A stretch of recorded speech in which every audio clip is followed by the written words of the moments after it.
मतलब आप ये मान रहे हैं कि राजेंद्र पाल गौतम जो है वो आरएसएस का आदमी है? आरएसएस का आदमी है। कोई प्रूफ आपके पास, कोई सबूत आपके पास? मैं आपसे कह रहा हूँ कि लाखन सिंह बौद्ध के पास में ऐसा कौन सा सबूत है जिससे ये प्रूफ हो जाए कि राजेंद्र पाल गौतम जो है वो आरएसएस का आदमी है? अभी तक तो मैं इनको समता सैनिक दल का मानता था, अभी तक तो मैं इनको भारतीय बौद्ध महासभा का मानता था, लेकिन ये नई बात आप मुझे बता रहे हैं कि वो आरएसएस के। तो कौन सा सबूत है कि वो आरएसएस? मायावती जी ने एक भी परशुराम की मूर्ति नहीं लगाई है, एक भी मंदिर नहीं बनाया है।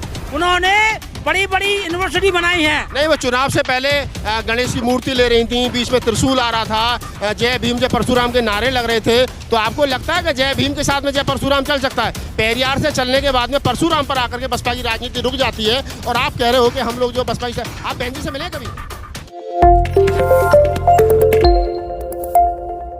नमस्कार दोस्तों, मैं राहुल नागपाल और आप देख रहे हैं हमारा यूट्यूब चैनल बोल 85। और मेरे साथ आज जो हमारे मेहमान हैं लाखन सिंह बौद्ध हैं। बड़े क्रांतिकारी हैं, बहुत अच्छा भाषण भी देते हैं। मध्य प्रदेश से चल करके आज गाजियाबाद आए थे, 2-3 दिन से गाजियाबाद में। बौद्ध जी, जो प्रोग्राम यहाँ हुआ है कठिन चीवर दान का, इसका उद्देश्य क्या है? इसका उद्देश्य है परम पूज्य बाबा साहब के सपने को पूरा करना। कौन सा ऐसा सपना बाबा साहब का जो पूरा नहीं हो पा रहा? आपको कौन सा जो अधूरा है? वो अधूरा है जो इस देश में बाबा साहब चाहते थे जाति व्यवस्था खत्म हो। जाति आज तक जिंदा है। भारत को बौद्ध में करके जो बुद्धिस्ट लोग होंगे वो जाति को खत्म करेंगे। वही उद्देश्य से जगह जगह धम्मदीक्षा का प्रोग्राम हो रहे हैं।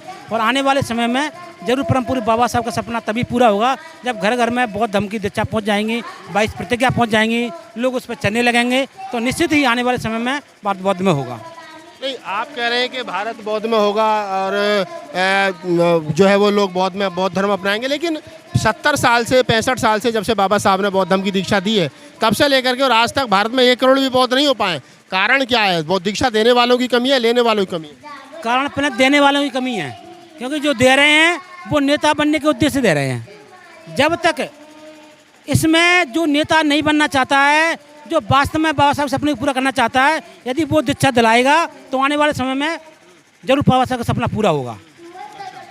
निश्चित रूप से आपका मानना है कि मतलब जो लोग धर्म में राजनीति कर रहे हैं उनको नहीं आना चाहिए। हाल ही में एक प्रकरण हुआ देश में राजेंद्र पाल गौतम को लेकर के, 22 प्रतिज्ञाओं को लेकर के मंत्री जी को कुर्सी गंवानी पड़ी। ऐसे में आप क्या देख रहे हो कि मतलब एक मंत्री की कुर्सी चलेगी धर्म अपनाने के चक्कर में? जी, आज वर्तमान में भी राजेंद्र पाल गौतम जी जैसे दिल्ली में पहले भी बहुत हुए हैं। उदित राज जिसका नाम है, उसने भी धम्मदीक्षा चली थी रामलीला मैदान में, वो बीजेपी का सांसद बन गया। और वर्तमान में जो राजेंद्र पाल गौतम है उसका भी आरएसएस का प्री प्लान है।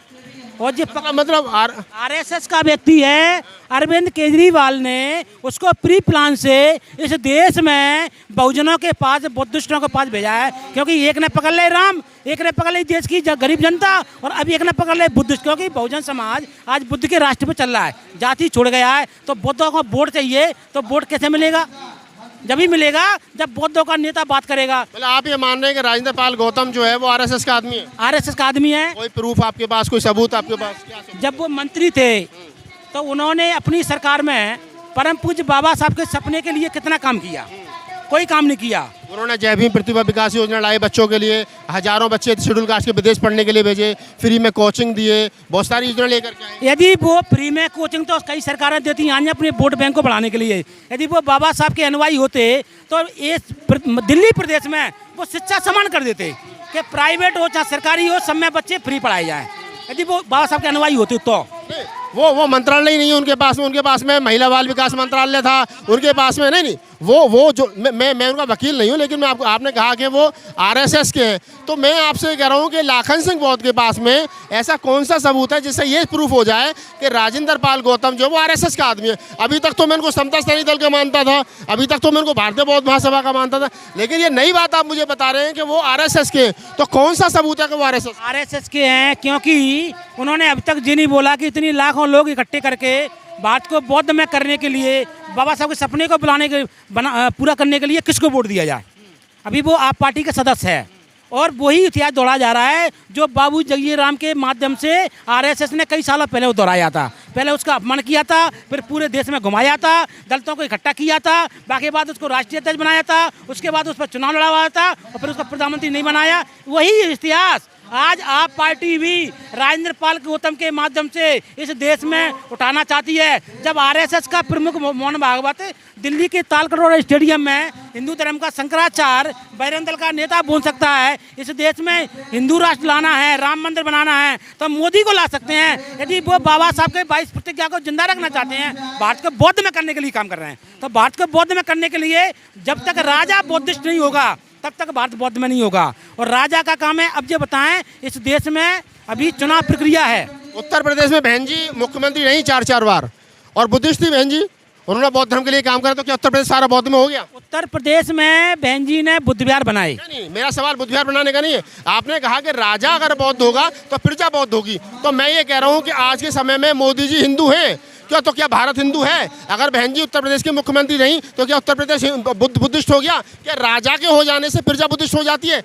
जब राजा देश का प्रधानमंत्री बन जाएगा, वो कहेगा यहाँ से धर्मनिरपेक्ष राज, जहाँ से वर्तमान में बौद्ध राज घोषित किया जाता है, बौद्ध राज। नहीं, फिर आप में और हिंदुओं में क्या फर्क रह गया? वो हिंदू राष्ट्र बनाने की घोषणा कर रहे हैं, आप बौद्ध राष्ट्र बनाने की घोषणा कर रहे हैं, तो बात तो आप भी गैर संवैधानिक कर रहे हो। बाबा साहब डॉक्टर अम्बेडकर ने भारतीय संविधान में अगर धर्मनिरपेक्षता की बात की, उन्होंने कहा हर धर्म का सम्मान है, तो आप भी अगर ये कह रहे हो कि नहीं भारत को हिंदू बौद्ध राष्ट्र बनाएंगे, तो आप भी वही बात करें जो मोदी जी कर रहे हैं। आप में फर्क क्या रह गया? आप भी कट्टरता की बात करो, और बौद्ध धर्म में तो कोई कट्टरता की बात है नहीं। ये बात बाबा साहब संविधान में देखे गए हैं पंचशील। कहाँ देखे पंचशील? मैं बोलता हूँ, हत्या करोगे जेल जाओगे, दारू पियोगे जेल जाओगे, नहीं करोगे तो जेल जाओगे। उसमें लिखा हुआ है सुरा मेरे मज्जा पहुँचना। संविधान में ये कि अगर दारू पी के झगड़ा करोगे तो आप जेल जाओगे। दारू पीने का मतलब जेल जाना नहीं। संविधान में लिखा हुआ है कि बलात्कार करोगे जेल जाओगे, जबकि ये लोग बलात्कार कर रहे हैं।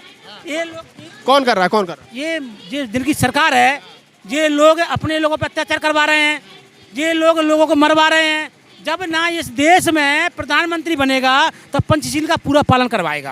प्रधानमंत्री बनने का रास्ता क्या है? कौन सा एक रास्ता जो बहुजन समाज का आदमी प्रधानमंत्री? यहाँ बहुजन समाज पार्टी, यहाँ बहुजन समाज की 25 पार्टी हैं और सबके सब प्रधानमंत्री बनने के चक्कर में लग रहे हैं, बन नहीं पा रहे निगम पार्षद। ऐसे में आप प्रधानमंत्री बनने का सपना देख रहे हो। हिंदुओं की एक पार्टी है, उनके छोटे बड़े संगठन सारे वहाँ लगे। लाखन सिंह बौद्ध के पास में ऐसा कौन सा रास्ता है कि जिससे बहुजन समाज का आदमी देश का प्रधानमंत्री बन जाए? क्योंकि हम मीडिया को नहीं बताएंगे, हमारे पास जो रास्ता है 2 अप्रैल में प्रूफ कर दिया है। पूरे आरएसएस की सरकार थी, पूरे देश में पूरे उनके संगठन थे, फिर भी पहली बार इतिहास में SC/ST एक्ट को बचा के लेके आया। उससे पहले ना तो निजीकरण पर बच के आया, ना शिक्षा का समानता आई, हम लेके आए। हमारा प्लान है और आप देखते जाइए, जवाब मिल जाएगा। मतलब आप ये मानते हैं कि जो 2 अप्रैल का आंदोलन हुआ तो लाखन सिंह बौद्ध के नेतृत्व में हुआ था? क्योंकि हमारे जैसे युवा कई थे, उनके नेतृत्व में हुआ था। जब मैं दिल्ली में था तो मुझे मास्टरमाइंड क्यों बनाया? मैं तो रोड पे नहीं था। आरएसएस को पता है कि सम्यक समाज संघ है, श्री का प्रमुख आधा पागल है, जो वो घोषित कर चुके हैं।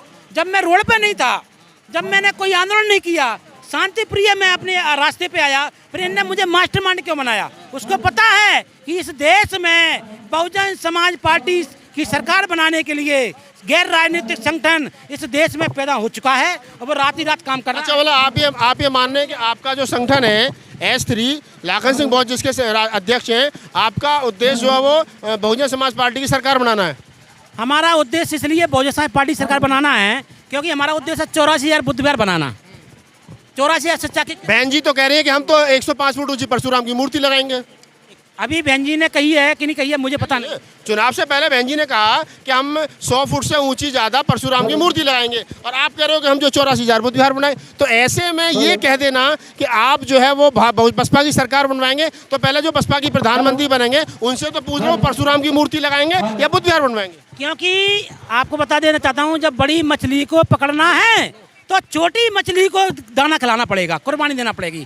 SC/ST एक्ट को बचाना था तो हमारे 8 युवा की हत्या हुई, ग्वालियर से टोटल 13 हुए तो भी बचा है। इसी प्रकार कहने वाली बात अलग है, 4 बार की मुख्यमंत्री रहने के बाद आदरणीय बहन कुमारी मायावती जी ने एक भी परशुराम की मूर्ति नहीं लगाई है, एक भी मंदिर नहीं बनाया है।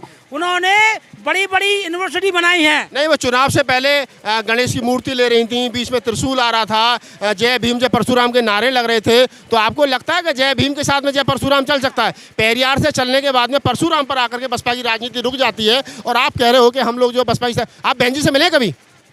मैं आपको क्यों बताऊँ मिलाऊँ कि नहीं मिलाऊँ? कभी कोई फोटो, कोई चित्र, कोई अखबार में, कोई टीवी में आप बहन जी से मिले, बहन जी ने आपको कोई जिम्मेदारी दी है? ये बताइए क्या मोहन भागवत कभी अटल बिहारी वाजपेयी मिला है? रोज मिलते थे, शाम को चाय पीते थे, फोटो दिखाओ आप। 100 फोटो मिल जाएंगे, गूगल कर लो। हाँ मैं बताऊंगा। क्या कभी का ना अमित शाह या मोदी मोहन भागवत से मिलता है?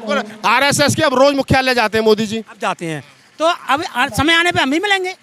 मतलब आपका कहने का मतलब है बहन जी साहब नहीं मिले हैं, लेकिन फिर भी आप बहन जी के लिए काम कर रहे हैं, जैसे इस देश के अंदर हजारों युवा कर रहा है।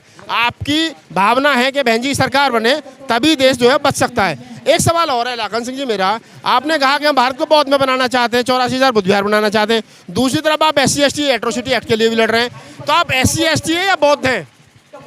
हम SC/ST एक्ट भी की हमें भारतीय संविधान देता है कि जिस पे अत्याचार हो, चाहे वो SC हो, चाहे बौद्ध हो, चाहे सामान हो, जिस पे अत्याचार होगा हम उसके लिए लड़ते हैं और हम बौद्ध हैं। हम बौद्ध पे होगा तो बौद्ध के लिए लड़ेंगे, SC/ST पे अगर अत्याचार उस पर लड़ेंगे, और किसी पंडित पे भी होता है यदि उसकी भी माँ की इज्जत जरूरती है तो लाखन बौद्ध उसकी भी लड़ेगा, क्योंकि भारत संविधान कहता है कि भारतीय संविधान में कोई जाति के आधार पर अधिकार नहीं दिए गए हैं, सबको दिए गए हैं बराबर बराबर। और आदरणीय बहन कुमारी मायावती जी का सपना है भगवान बुद्ध ने भी सबका मंगल हो, सबका भला हो। चोर का भी भला हो, चोर यदि लुटेरे का भी भला हो, बलात्कारी का भी भला हो। एक मिनट, यदि चोर चाहता है कि मैं चोरी करके जूता मेरी ठुकाई हो, उसको उसमें खुशी मिलती है तो भला हो, पिटते खूब भला हो। जूते पहनने वाला जूते पहन रहे हैं उसके अंदर, यदि उसको खुशी मिलती है तो भला हो। बुद्ध ने बोला है कि तू अच्छे काम में चलेगा उसका ही भला हो, चोरी करेगा तू पिटेगा तो पिटता रहे तेरा भला हो। यदि तो पिटने में तुम्हें अच्छा लगता है। बौद्ध धर्म की नई डेफिनेशन बता रहे हो आप? देखो भगवान बुद्ध ने बोला है कि तरक्की कसौटी पे विचार, तरक्की कसौटी पे मैं बोल रहा हूँ, भगवान बुद्ध ने बोला कि सबका मंगल हो, उसमें चोर भी बैठा है, उसमें लुच्चा भी बैठा है, उसमें ईमानदारी बैठा है। फिर बुद्ध ने ये क्यों कहा कि बहुजन हिताय बहुजन सुखाय? बहुजन माने जाति नहीं होती है, बहुत सारे लोगों का भला हो। अच्छे लोगों का? नहीं लोगों का भी हो। बहुजन माने क्या होता है आप बताइए? बहुसंख्यक। बहुसंख्यक माने होता है बहुत सारे लोग, इसमें ना अच्छा है ना बुरा है। हाँ चलिए, तो आप लाखन सिंह बौद्ध थे, उनकी भावनाएं जो है वो बसपा के साथ जुड़ी हैं और वो बहन जी को प्रधानमंत्री देखना चाहते हैं। भविष्य गर्म में बहुत सारी चीज़ है कि लाखन सिंह बौद्ध कितना जो है वो कर पाएंगे, लेकिन आप वो दिव्यांग हैं और हमारी शुभकामनाएं उनके साथ हैं कि जितना जोश में वो स्पीच देते हैं, जितना उनका जो संगठन है S3 वो भविष्य में वो सब कर पाएँ जो वो करना चाहते हैं। अगर लाखन सिंह बौद्ध की बातें आपको अच्छी लगी हैं तो हमें बताइए, कमेंट्स में बताइए। हम दोबारा इनसे कोई सवाल है तो हमें कमेंट्स में भेजिए, हम दोबारा इनसे पूछेंगे। और तब तक हमें दीजिए इजाज़त। मैं राहुल नागपाल, कैमरामैन अजय के साथ गाजियाबाद।